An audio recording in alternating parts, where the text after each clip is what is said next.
Morioh-cho Radio. We love Morioh-cho.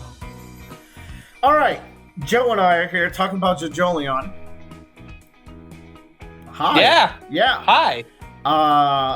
They needed to know your voice, Joe, just in case. Okay. I'm sorry. It's just, well, if we're gonna be honest, we've done this already. Yeah, this is the second time we've gone through this chapter, so this is gonna be a lot Very fast. quick. It might be like 9 minutes, to be honest. But we need, like, it's been a while since we uploaded because our channel was taken over by Shueisha, so it'd be nice to have some videos uploaded. The short and sweet of it is we love this chapter. This was a great chapter. Yeah.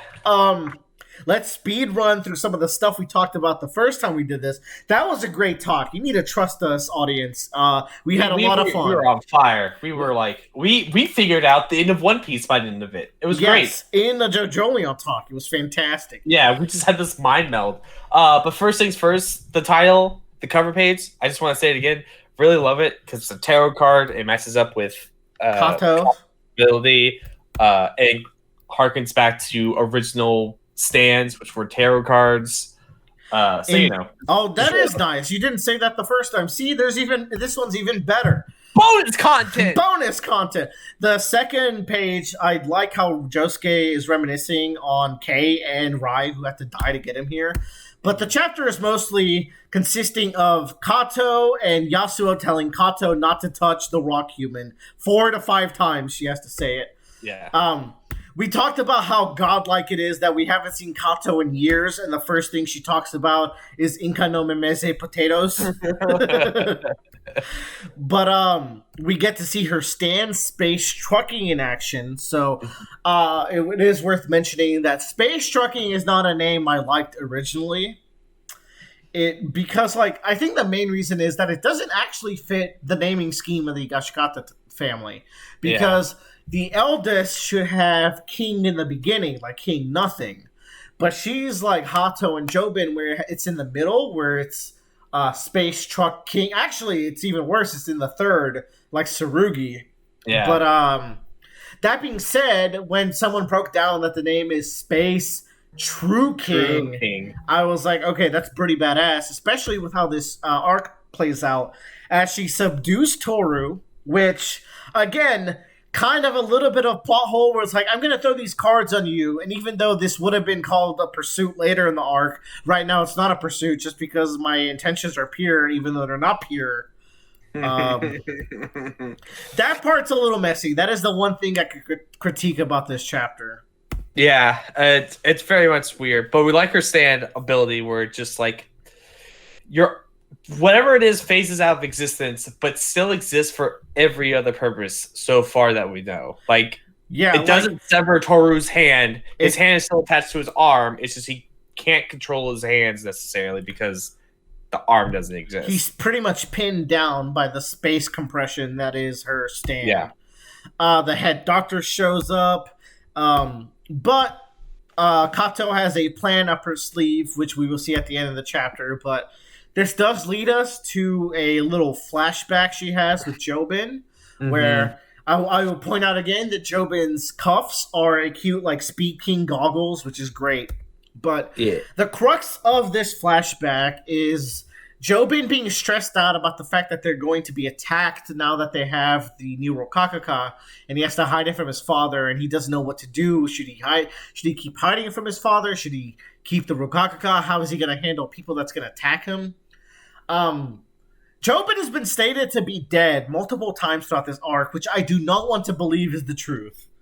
Right. I think both Joe and I really like Jobin. As a matter of fact, did he get second or third in our JoJo's tier list? He got high. He might have gotten. I don't know if he got second or third. Oh, he might have. I think he was in the top 10 for sure. Yeah, he was top 10. I want to say he was top 3. I want to say it went him, then maybe Johnny, it went Kira, then Johnny, then him, maybe. We'll have to see. Now that our channel's back up, we can actually check these things. We could.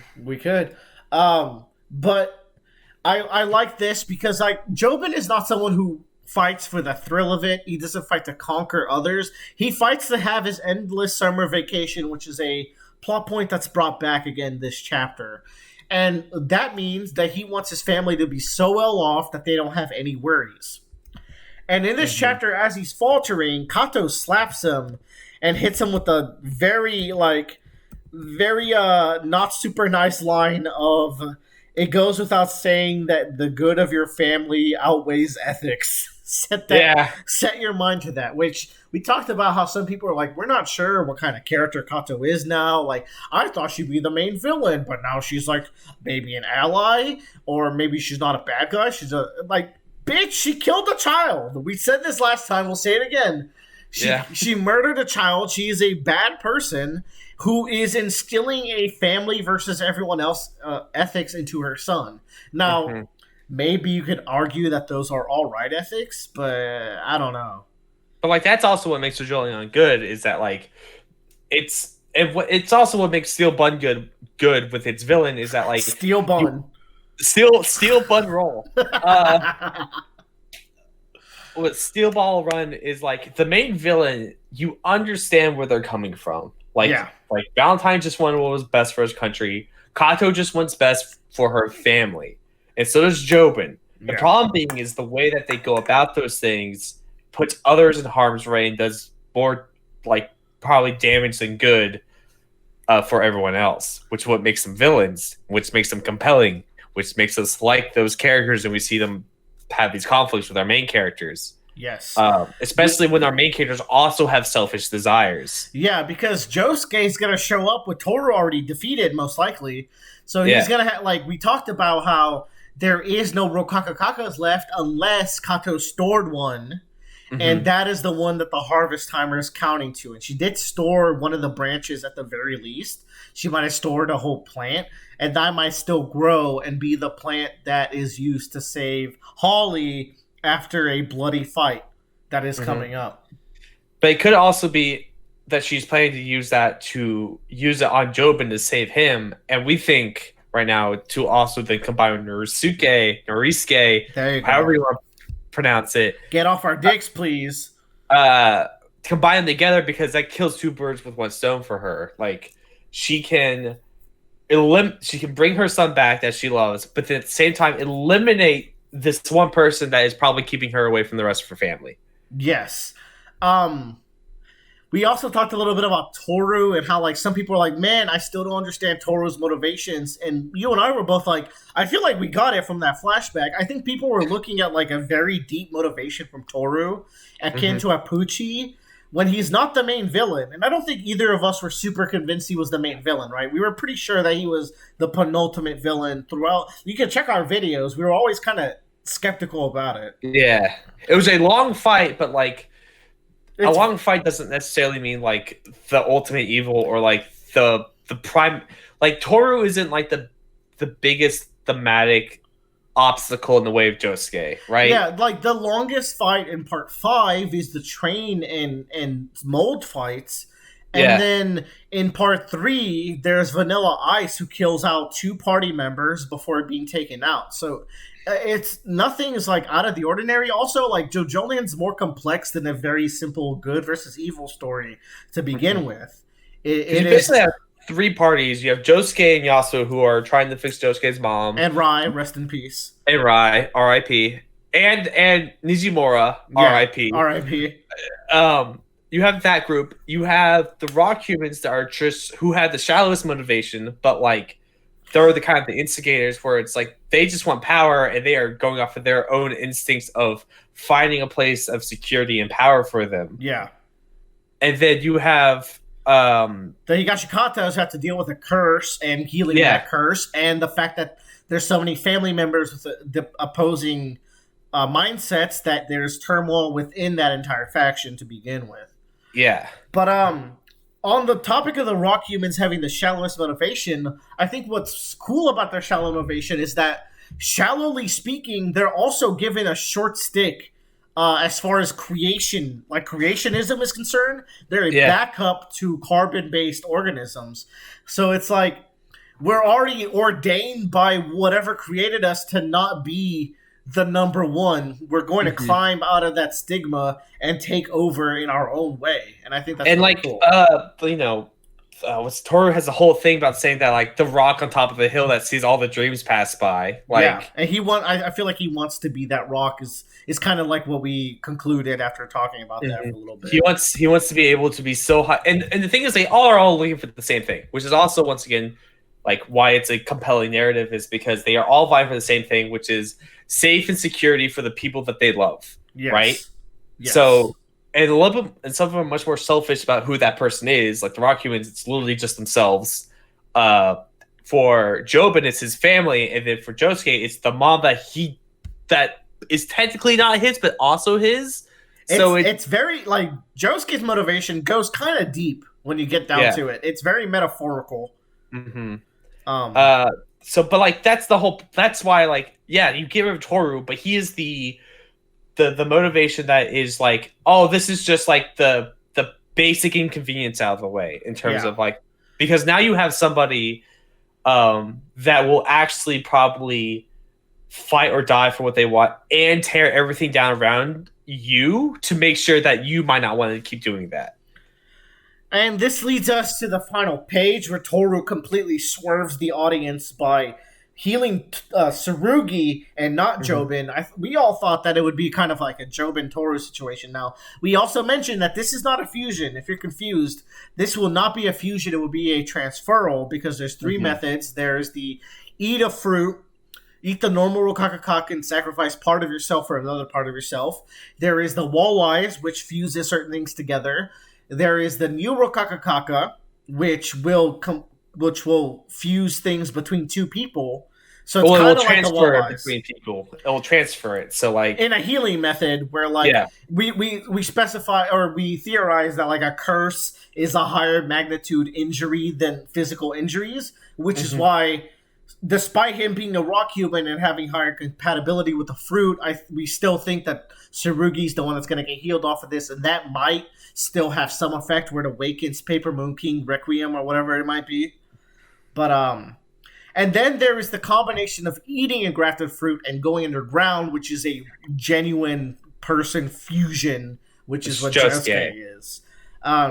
Which we think might actually still happen with Jobin and Norisuke. We talked about how Tsurugi is dragging Norisuke. Maybe he's dragging him to the ceremonial grounds where Kato has already dragged Jobin. And that's how we can get our boy back into the story, baby. Yeah.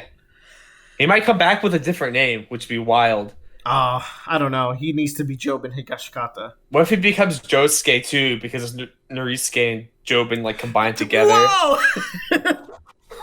That would be ridiculous. Wait, Josuke versus Josuke? Oh, that'd be brilliant. You know what? That's good. I like this. This didn't come up last time. This is all worth it for that. That is this chapter in a nutshell, y'all. We still went like 13 minutes, so I hope y'all got your fill of our discussions. We hit that 10-minute YouTube time. Nice. Like, comment, subscribe. We stream on Twitch never, but hey. But please subscribe to the Twitch anyways. All right. Yeah. You got anything else to say? I'm excited for next chapter. We're thinking some stuff's going to go down with with Jobin and Norisuke probably, right? Where like they'll. I think next chapter is going to be a halftime chapter, or like the start of a halftime, where it's like our last two parties split off to regroup and discuss what they need to do before the final confrontation starts. I think it's possible that next chapter ends at the flash forward. Yeah, that too. Also, I'm really, really hoping that we get a Kato flashback that explains how Norisuke and Kato came together and like what their whole story is. Their romance and divorce story. We know kind of like the divorce, but I'd like to see the dialogue around it, because there's good like we talked about the potatoes earlier, right? But what we didn't mention this time around is that the potatoes, as Mimi as they are, is actually kind of sweet, because she's putting in this effort to get back into the family, but she's also putting in effort by appeasing the person in the family who already likes her, which is Jobin, probably her favorite. So it's like a not half-hearted, but maybe like 3/4 hearted attempt to get back into the family. Like she still loves her family, but like she obviously has a favorite. Yeah. But like I want to see that dialogue because I think that opens up more with the idea because a big theme, like we said, is family and traditionalism and like progressive and being progressive in your family because like that's the two like internal competing forces within this family. Yeah. And Kato is very much the progress, but at the expense of others.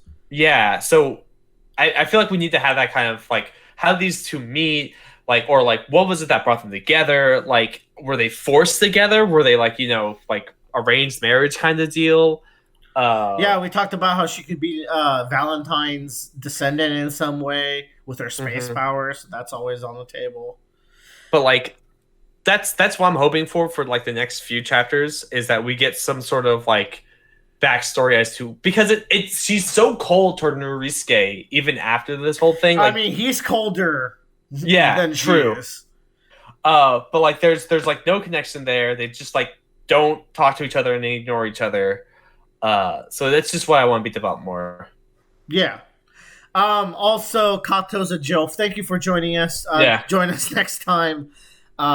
Next month, no technical difficulties, just straight recording. Promise, pinky promise. And the channel's not going down. There's no panel, Shueisha. Get off my dick. All right. Bye-bye.